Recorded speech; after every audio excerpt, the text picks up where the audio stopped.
TikTok. Well, it finally happened. I had my spirit breakthrough. I finally connected with my spirit angels and Hecate and some of my ancestors, and it was like an hour and a half chat. They did want me to share something with the collective, and this is the third time I've tried to make this video, so I know it's important, and I just need to get it out there for everyone. So one of the first things that they wanted me to confirm is that the December 3rd melee, some of you might have been seeing it on there, that is going to happen, and they want you to be with loved ones when this happens. It won't be fearful, is what they want me to say, and it will be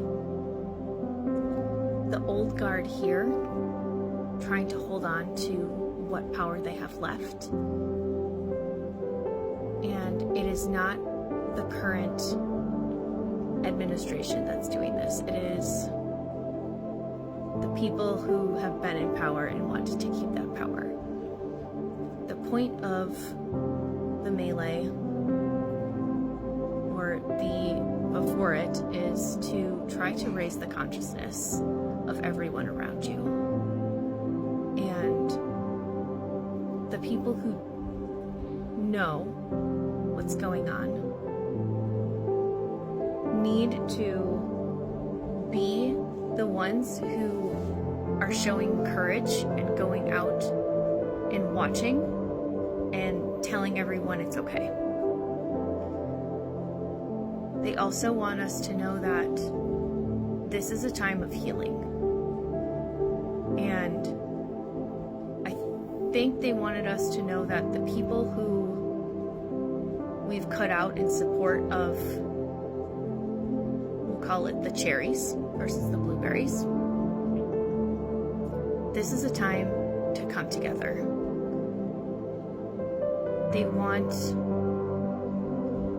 us particularly to embrace parents who I would say are more on the fence about all of it, and that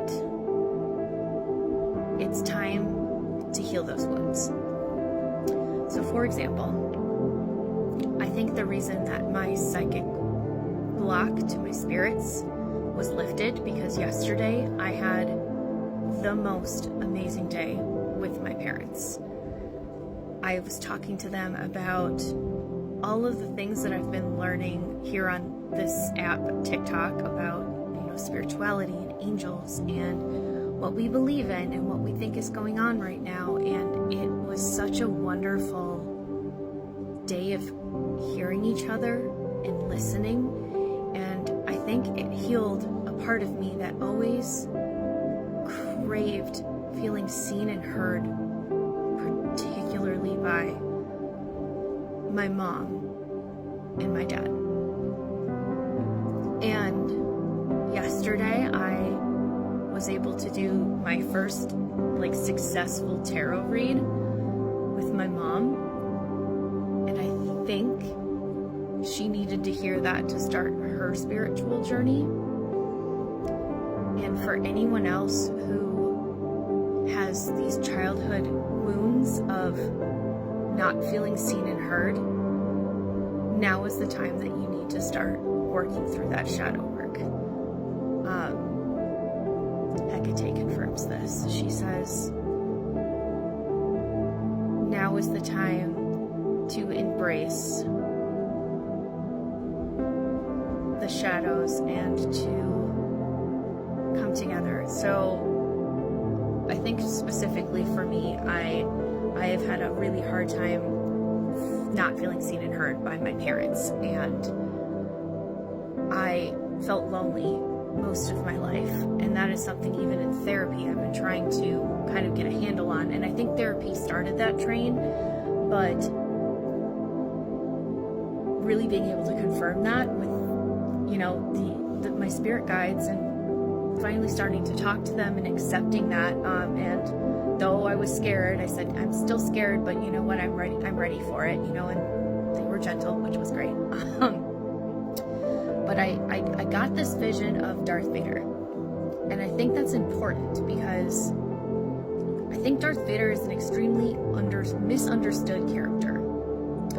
Darth Vader isn't the bad guy in all of it. He was a kid who had these great abilities and had to grow up super fast and was brought into this Jedi world. And the Jedi world was so excited for this, prophesized Jedi coming through, but they have the opportunity of being bad or being good. And I think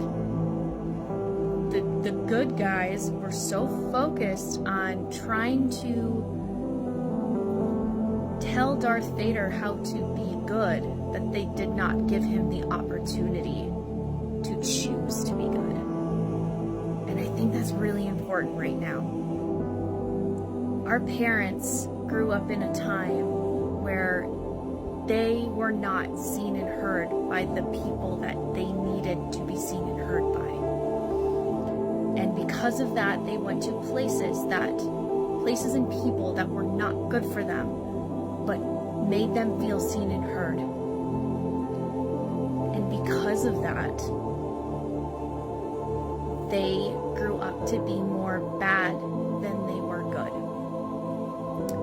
And I think in the end of Star Wars, I don't think there's any spoilers, Darth Vader ends up sacrificing himself to make sure that his kids were successful and enlightened and they could live their best lives. And Darth Vader isn't the bad guy. The hooded, I can't remember, Emperor, whatever the Emperor is the bad guy. He's the one in shadow pulling everybody's strings. And I think that if we can actually sit down and have these really beautiful conversations with our parents and start healing our own wounds, but allowing them to kind of do the same, I think we're kind of getting to a better place. And I will say that Hecate says that if your parents are just too far down the Palpatine, the Emperor rabbit hole, they've made their choice. You continue on with your choices. But if you have parents who, kind of were some of the low-level employees of the Death Star and all of that stuff, I don't think they're really attuned to all of, the higher level administrators of the Death Star. So I think, give them a chance to see that's not the way you need to go. You need to go with the good guys, and here's some tools to help you. I just want to say thank you to this community. I am so thankful for Tarot Talk, Psychic Talk, TikTok. This has been such a great tool for me to connect with myself and my spirits and my divine purpose. And I'm hoping that I can help you do the same. It does feel like doing TikToks and talking about my inner child work and shadow work is what I'm supposed to be doing. So please comment. Let's kind of create this dialogue around, healing ourselves. And yeah. Happy Saturday.